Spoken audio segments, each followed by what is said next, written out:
Assalamualaikum warahmatullahi wabarakatuh. Perkenalkan, nama saya Natasha Febiola dengan PM 2435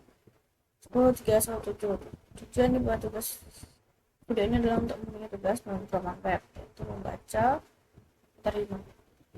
Di sini ada JavaScript under the hood. JavaScript yang kita kenal hari ini jauh berbeda dari bahasa script sederhana yang diciptakan Brenda Edge dalam 10 hari pada tahun 1995. Nama resmi standar bahasa ini adalah ECMAScript S yang dikelola oleh Badan Standaris Internasional bernama ESMA Internasional.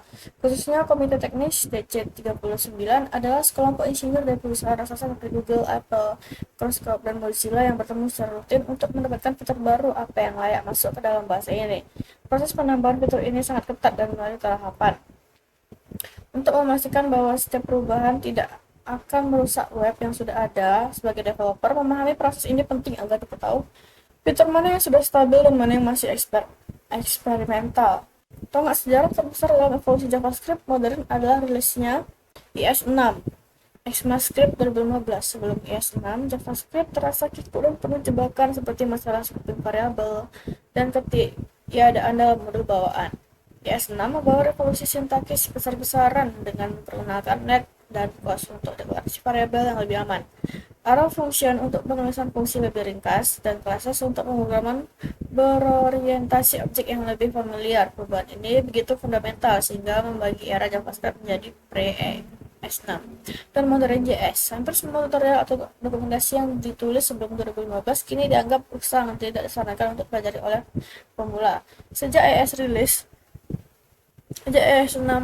ECMAScript dilakukan setiap tahun dengan penambahan fitur yang lebih bertahap namun sangat powerful. Salah satu fitur favorit developer modern adalah optional chaining yang menyelamatkan kita dari error juta umat.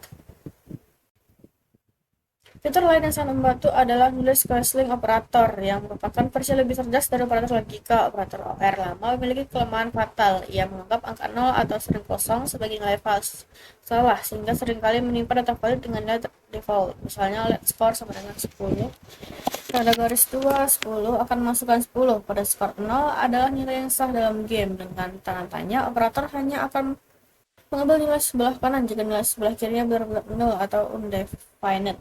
Ini memberikan presisi yang sangat dibutuhkan dalam menangani konfigurasi atau data pengguna. Kita juga tidak boleh melupakan destructuring accessment, sebuah sintaks elegan untuk membongkar nilai dari array atau properti dari objek ke dalam variabel terpisah. Alih-alih menulis const name sama dengan user name dan const age sama dengan user age berulang-ulang, cukup menulis const tanda kurung 2 name sama s sama dengan user. Fitur ini menjadi tulang punggung pengembang aplikasi modern, terutama dalam ekosistem Rack di mana kita seringkali harus mengekstrak props dan static switching tidak hanya menghemat ketikan tapi juga membuat kode lebih deklaratif dan mudah dibaca. Memperjelas data apa saja sebenarnya dibutuhkan oleh sebuah fungsi. Evolusi standar ini menuntut kita untuk selalu menggunakan alat bantu seperti Babel atau TypeScript compiler dalam proses build. Karena semua browser di dunia, terutama browser lama di implementer atau Opera, langsung mendukung fitur terbaru ES 2024, kita perlu menerjemahkan kode modern kita ke versi JS yang lebih tua agar kompatibel. Konsep ini disebut transpiling. Ini memungkinkan kita untuk menulis kode dengan sintaks masa depan yang ekspresif hari ini tanpa mengorbankan pengguna yang masih terjebak dengan browser lawas. Memahami alat transpilasi adalah bagian integral dari menjadi web arsitek yang inklusif. Yang kedua, ada memory model data types di balik tirai penyimpanan. Untuk menulis kode yang efisien dan bebas, kita harus mengintip bagaimana mesin JavaScript menyimpan data kita ke memori komputer. Secara garis besar, memori dibagi menjadi dua wilayah utama, stack dan heap. Stack adalah wilayah memori yang sangat cepat, terorganisir rapi, tapi strukturnya terbatas, digunakan untuk menyimpan data statis yang ukurannya sudah diketahui saat compile time.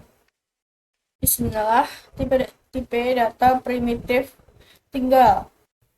Karena sifatnya sederhana, variabel stock menyimpan nilainya secara langsung. Ketika kamu menyalin variabel primitif, komputer benar-benar membuat salinan nilai 10 yang baru dan independen. Di sisi lain, heap adalah wilayah memori yang besar, struktur dan lebih lambat, digunakan untuk menyimpan data dinamis yang ukurannya bisa berubah-ubah seperti objek dan arrays. Karena ukurannya tidak pasti, JavaScript tidak menyimpan objek tersebut langsung di dalam variabel. Sebaliknya, objek disimpan di heap dan variabel di stack hanya menyimpan alamat memori yang merujuk ke lokasi objek tersebut di heap. Ini adalah konsep reference types. Perbedaan fundamental ini adalah sumber dari ribuan bug yang musingkat kepada developer pemula yang tidak memahaminya. Implikasi terbesar dari reference type adalah masalah mutability.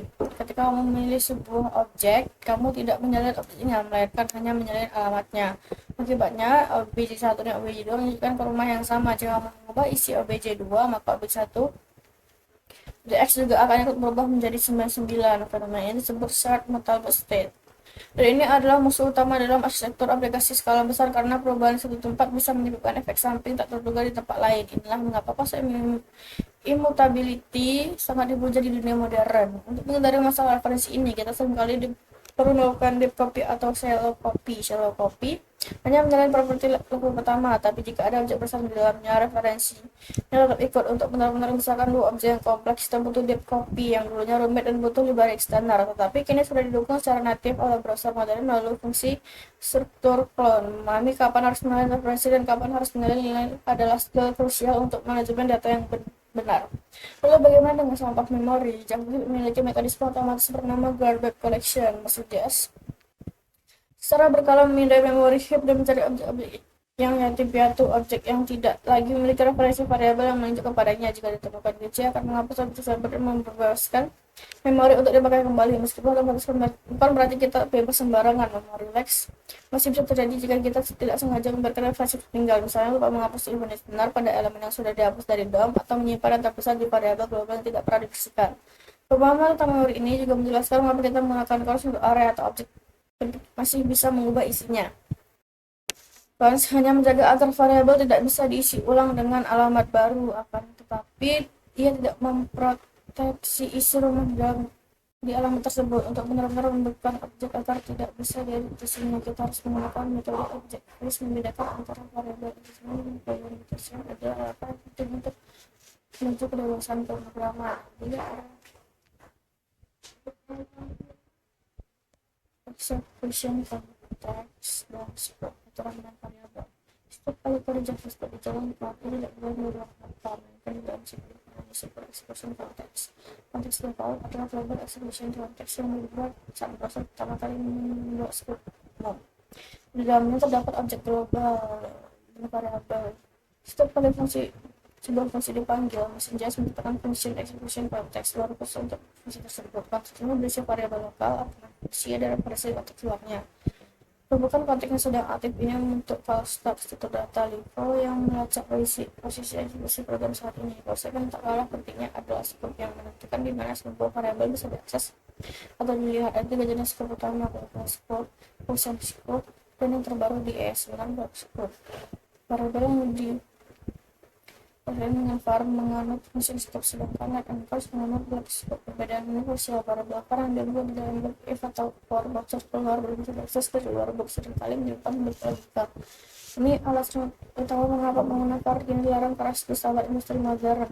Mekanisme pencarian variabel mengikuti aturan scope chain. Jika kamu mencoba mengakses variabel di dalam sebuah fungsi, mesin JS akan mencarinya di konteks lokal fungsi itu dulu. Jika tidak ketemu, ia akan naik ke konteks induknya, lalu naik lagi terus hingga ke global scope. Jika masih tidak ketemu di global, error references error dilempar sifat menit keluar. Ini memungkinkan fungsi anak mengakses variabel menit fungsi induknya, tapi tidak sebaliknya. Hubungan hierarki ini ditukar pada saat kita menulis kode bukan saat kode dijalankan, sehingga kita bisa memprediksi perilaku variabel hanya dengan membentuk kodenya. Fenomena menarik yang muncul dari scope chain adalah closure terjadi ketika sebuah fungsi mengingat variabel dari lingkungan luarnya bahkan setelah closure setelah dieksekusi. Dengan sebuah fungsi partner yang mengembalikan fungsi lain variabel, pemindahan partner seharusnya tidak dan dihapus dari memori setelah fungsi selesai. Dalam closure, fungsi yang dikembangkan membawa rasa berisi referensi variabel form tersebut. Ini memungkinkan kita mengambil variabel private dan stateful function tanpa mengatur global scope. Closure adalah konsep yang sering ditayangkan dalam wawancara kerja karena menunjukkan kembangan mendalam tentang siklus hidup variabel. Lagi perlakuannya JavaScript terkait konteks adalah hoisting. Sebelum kode dieksekusi baris demi baris, mesin JS melakukan fast creation paste, di mana ia memindai seluruh kodenya dan mengangkat decorator variabel yang masuk ke bagian paling atas skopnya. Ini menjelaskan mengapa kita bisa memanggil fungsi di baris itu padahal fungsinya baru tulis di baris 10. Namun sistem variabel var hanya mengangkat deklarasinya bukan nilainya, maksudkan pendek. Sedangkan let and close berada dalam zona mati sementara yang akan mendapat error jika diakses sebelum dideklarasi. Mengapa kita dari kebingungan saat melihat urutan eksekusi yang tampak tidak logis. Terakhir, kata kunci this adalah sumber kebingungan abadi karena nilainya berubah tergantung bagaimana fungsi dipanjabutkan, di mana itu istilah metode objek merujuk ke objek itu sendiri, dan fungsi biasa di sini bisa merujuk ke objek.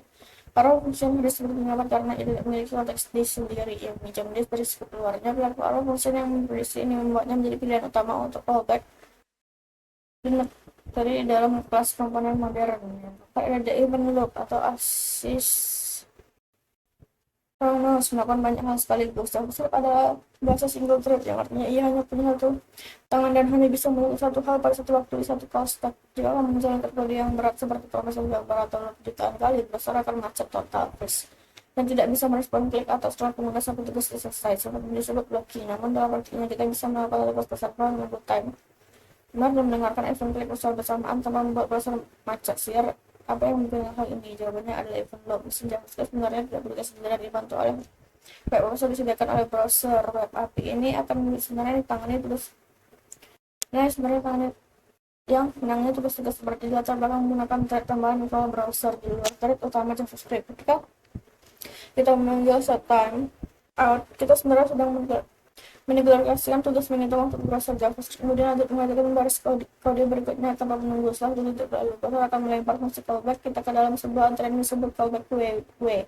Menunggu giliran untuk dieksekusi, sehingga event loop berperan sebagai pengatur lalu lintas yang tak kenal lelah. Tugas event loop sangat sederhana, itu sebenarnya memantau call stack dan callback queue. Aturannya adalah tugas skala kosong, artinya JS sedang menurut Anda satu tugas dari callback queue dan dorong ke call stack untuk dijalankan. Inilah mengapa disebut tema dengan waktu AMS tidak berhasil dijalankan. Ia tetap bersantai di belakang dan menunggu sampai kode sinkron sedang berjalan selesai semua. Event loop menjamin bahwa tugas asinkronos tidak akan pernah menyala kode yang sedang berjalan di tengah jalan. Dengan sedang menjadikan program. Lain callback WW biasa ada metode khusus bernama metode WW yang digunakan oleh promise dan await. Asis Microstack WW memiliki hak istimewa segera setelah call stack kosong. Event loop akan bisa semua tugas di Microstack WW sampai bersih kemudian menjadi callback WW biasanya berarti dan dari sebuah promise ada selalu dieksekusi lebih dulu daripada sel timeout. Meskipun kodenya isi pada saat yang sama, kesadaran ini sangat penting untuk diberikan masalah dan solusi kepada evolusi penanganan asynchronous di JS bergerak dari callback hell menuju promise akhirnya mencapai puncaknya di asis atau await. Sebenarnya adalah bulah sintaksis di atas promise yang memungkinkan kita menulis kode asinkronos seolah-olah itu kode asinkronos biasa. Dengan kata kunci await kita bisa menghentikan sementara eksekusi fungsi async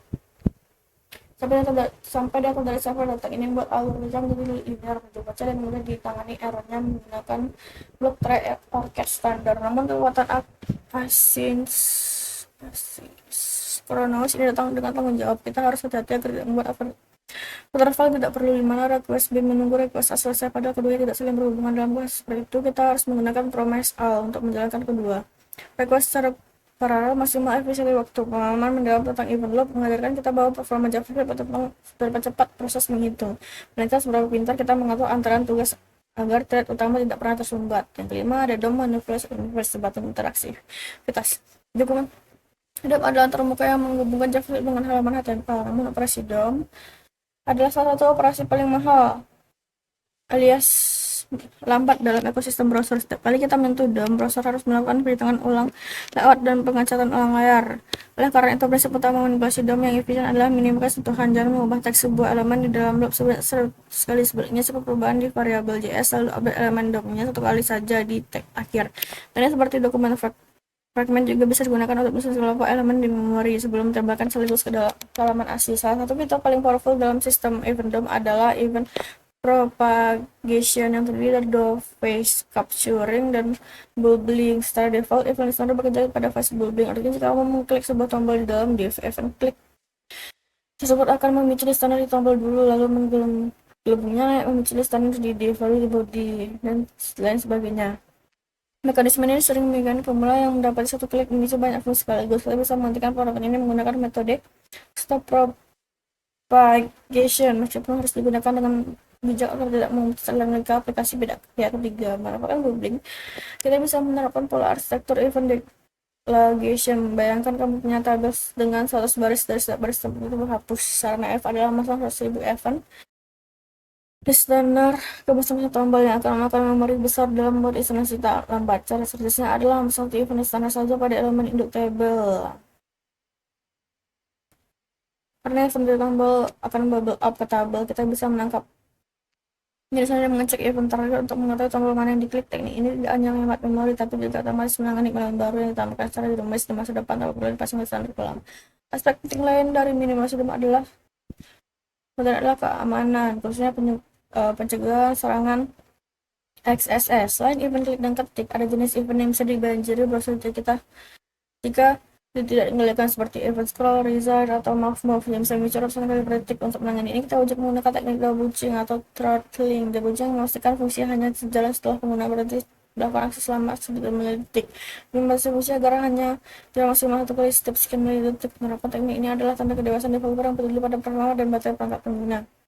Terakhir, interaksi JavaScript modern telah melampaui manipulasi DOM manual berkat hadirnya web components dan framework reaktif. Namun di balik layar React atau Vue, prinsip-prinsip DOM inaktif ini tetap berjalan. DOM hanyalah bisa transaksi yang melakukan strategi minimal secara otomatis seperti kita memahami doang, tapi memberikan kita kemampuan untuk melakukan optimasi manual yang ekstrem atau membangun komponen di kantor aku tidak dengan beberapa besar. Sebuah skill yang sangat berharga dalam pengembangan widget web atau aplikasi performa tinggi. Nama iterasi keselamatan, manajemen hati dan disiplin proses. Menurut pada JavaScript mengandalkan itu konsep issue dan fokus dalam beramah. Sebagian construct JavaScript bisa menghasilkan satu fungsi pada satu waktu. Pikiran manusia juga didesain Allah Subhanahu wa Ta'ala untuk berjaya optimal saat fokus pada satu tujuan. Mencoba melakukan banyak hasil di dan kali hanya ilusi yang menentukan kualitas amal. Habis itu membebani mindset yang akan menyebabkan aplikasi macet dalam salah. Kita diperintahkan untuk menyadarkan semua urusan dunia dan hanya memproses konteks ibadah. Inilah bentuk single thread explorer menjamin kualitas koneksi seorang hamba dengan Tuhannya.